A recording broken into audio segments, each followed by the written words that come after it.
Hello YouTube, this is Brian Tubbs coming at you with another video.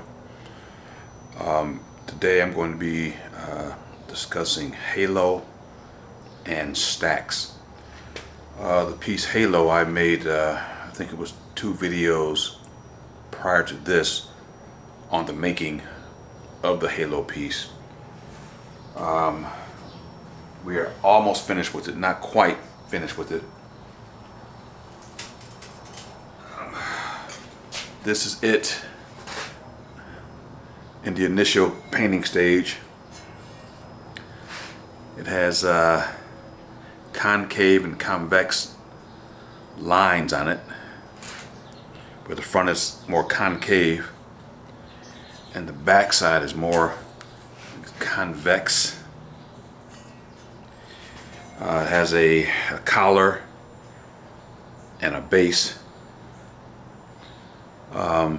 So what will happen now is I will give it over to my wife, and she will finish the paint with her painting techniques to take it to the point where it will look more like this. Let me bring a picture up of it. I showed this in one of the last videos, but it will look more like that with the different patterns and whatnot in it when this is the back side of it when she gets finished. And so when she's finished doing her part, she will give it back to me, and I will take and clear coat it. And then after I clear coat it, I'll put it under the heat to bake the paint and the clear coat in, and then it'll be ready to go on display at different shows and whatnot. So that is halo, I would say about 75% complete. Now, a new piece. We call this piece stacks or opposing views. It just depends on how we're feeling it, which show we go to. So either stacks or opposing views. And that piece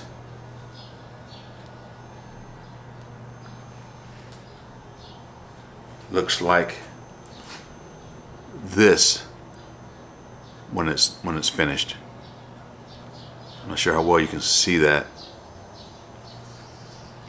But what it is mild steel, and what I just did before I turned the video on, I built the front. This is the upper portion of it, and then there's a lower portion of it. So there's 2 pieces stacked together. And this is mild steel. So the way we do it is we will make the pieces and then grind them, TIG weld them, grind them, and do all the stuff that we do. Then we will take the 2 pieces and put them together. So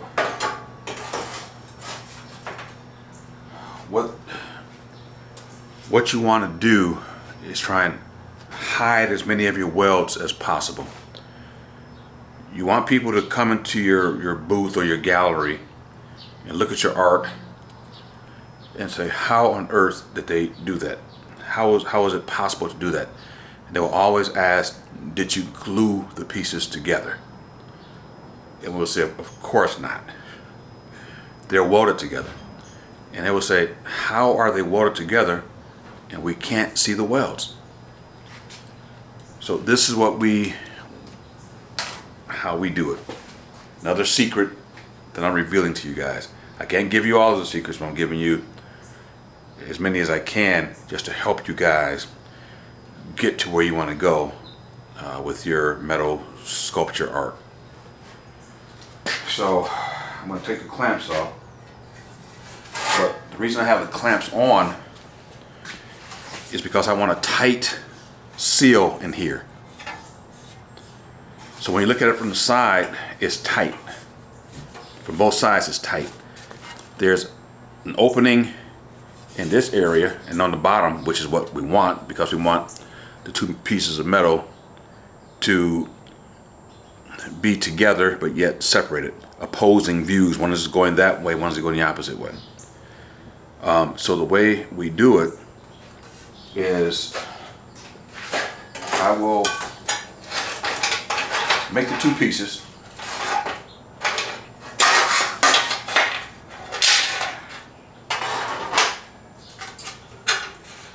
Then I will, so on the, this is the lower side. This piece will be sitting in this base like that. It'll be standing up like that. It'll be in the base. So what I will do is I'll put a cap on here, and then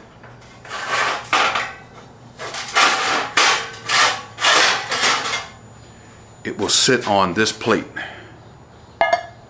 like that. So I have this sitting on the plate,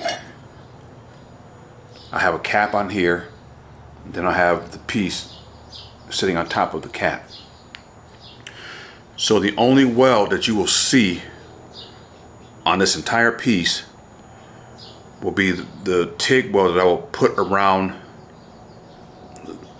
the piece that's going into the cap. And after I do that, I will weld it from underneath just to give it more strength. This cap, I'll weld it. I'll TIG weld right around it, cut my hole in it, put my piece in, weld it, and then before that, since this flat base is solid, I'm going to cut a hole where this will sit on, where I can stick my welder up in and weld this to this base, and you won't see any weld out here.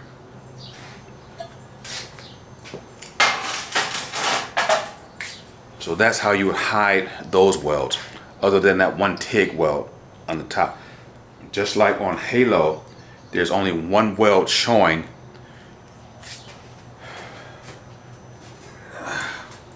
and that one weld is right in here, right down here, but you can barely see it. It's TIGged in. I TIG it in by first, dropping dimes. I run dimes all the way around it, and then I'll take my rod and put my rod down. Just take the torch, kick up the heat, and I'll go all the way around and follow that dime pattern all the way around, just to melt it out. And so when you do that, when you take your TIG rod and heat it up and melt the dimes, it just becomes really smooth. And it looks like you have taken a grinder and ground down the welds, but you will only have used your TIG torch.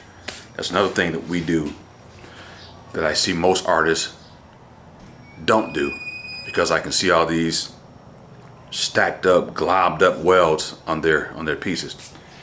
We did a show this past weekend in Ann Arbor, and this artist, who was supposed to be my competition, if you will, came into town, had these big sculptures and some tabletops, like we call these tabletops. He did not sell anything. We sold so many pieces, I was afraid we were not going to have any pieces for our next show. And a lot of that had to do with the appearance of the final sculpture. I mean, he had these globbed welds on these pieces with these balls on the pieces, and I'm saying to myself, my God, what is that? Really good guy, you know, good artist and all that stuff. But what I want you guys to know is when you're out there, it's like war out there. I mean, these art shows are, you have hundreds of artists that are competing for people's money. And if you want to be one of the best, you have to have your welds looking like they were put on by a freaking robot. You can't have a glob here, a smooth weld, a glob, a smooth, a glob, a missing weld. You can't have any of that stuff. The welds have to be up to par, above par. Okay, so that's that. So we, on most of our pieces, if you look at them, even our large pieces, you rarely see a weld. But if you see a weld, it's going to be clean. We don't run beads on our welds. We stitch. So you have these, they look like dimes going all the way around. If it's on like on the base, it's holding the piece, it look like dimes were dropped. I mean, beautiful dimes. People and welders don't think that customers and art buyers look at those things, but these people are so savvy, they know. So if they see a weld that doesn't look right, they'll walk away. Like for example, on the halo, we sold halo, another other piece on Friday. This husband and wife came in. They're looking at their large pieces. They want to buy a couple large pieces for their new garden. They're getting the garden ready. But the husband's eye was attracted to halo. And then the wife looked at halo. They fell in love with it right away. And after they bought the piece, the wife said that they rarely, if ever, agree on anything that concerns art. And she said also they're in the process of downsizing, just getting rid of a lot of stuff. Their professor, she's a law professor, he's a professor in another field. But she said they rarely agree on anything. But when they looked at halo, they said that they both fell in love with it right away, and they bought it. And she said that they rarely agree on anything, especially right now because they're downsizing. So she told my wife and I that we knocked it out of the park. But she noticed one little weld on halo, one little tiny little weld spot. And it's where when I started welding, I go clockwise all the way around the piece. And then when I get finished, I'll tie it in with where I started. So there will be a little higher spot, just a tiny bit of a higher spot. I mean, maybe a thou of an inch, maybe. You can barely see it, but she saw it.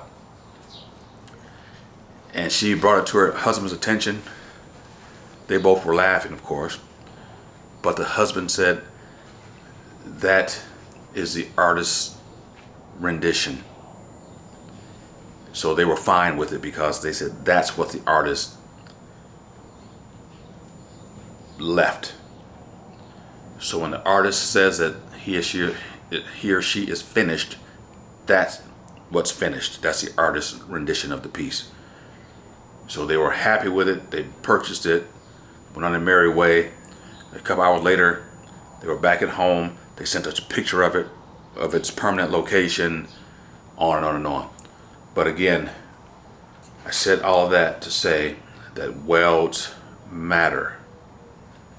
Your welds have to be clean, smooth, or hidden where they can't see it. Now, getting back to this piece, the way we do it, is I will make those pieces complete. Like this front would be on, and of course the front or back will be on this piece.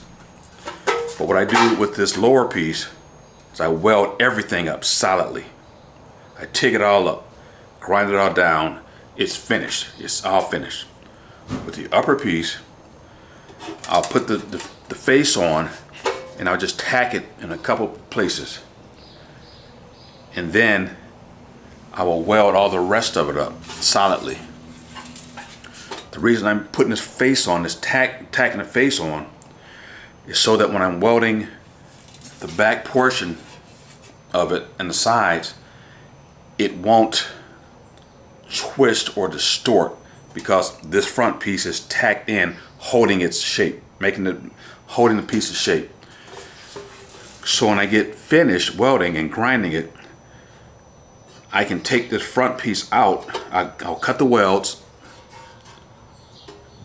I think I have a 1, 2, 3, 4, 5, 6 tacks on it, which will hold it in place. After I weld it, grind it, I will cut those tacks so I can take this piece out. Then what I do, take this finished piece, which is the bottom,